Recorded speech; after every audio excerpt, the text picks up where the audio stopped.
Alhamdulillah wassalatu wassalamu ala rasulillah. Safety first. Keselamatan adalah yang paling utama. Karena apalah artinya ketika kita bekerja untuk mendapatkan sesuatu, namun ternyata biaya perawatan yang harus kita tanggung disebabkan kecelakaan jauh lebih besar.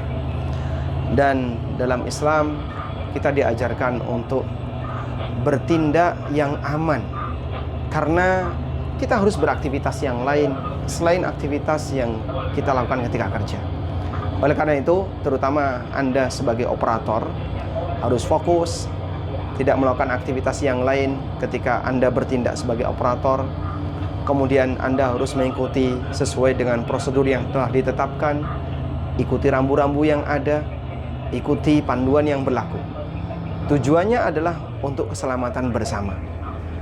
Dalam syariat ini Nabi SAW mengajarkan beberapa poin penting berkaitan dengan masalah keselamatan. Bahkan sampai pun hal yang sederhana. Apa itu? Saat orang dia minum, dilarang oleh Nabi SAW, jangan langsung minum dari mulut botol.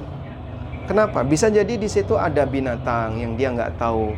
Begitu dia minum ternyata keluar kalajengking misalnya, atau keluar kaki seribu, yang itu akan berbahaya bagi dirinya. Sehingga Nabi SAW perintahkan tuangkan dulu di gelas agar nanti kelihatan, oh ternyata airnya air yang baik misalnya. Nah, itu salah satu contoh sederhana bagaimana kepedulian Nabi SAW terhadap keselamatan umatnya. Nabi SAW juga melarang kita untuk membiarkan api tetap menyala saat kita tidur, karena itu bisa berbahaya bagi keselamatan rumah kita, bahkan keselamatan diri kita sendiri. Sehingga beliau melarang praktik seperti itu karena itu membahayakan. Rasulullah SAW juga melarang seseorang ketika dia memakai sepatu sambil berdiri, karena dikhawatirkan nanti terjatuh.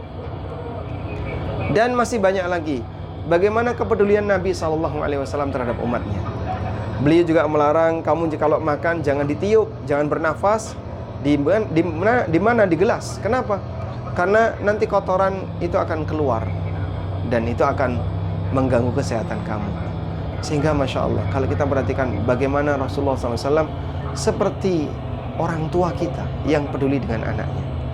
Barakallahu fikum, maka sayangi dirimu sebagaimana Allah Subhanahu wa Ta'ala menyayangi kamu.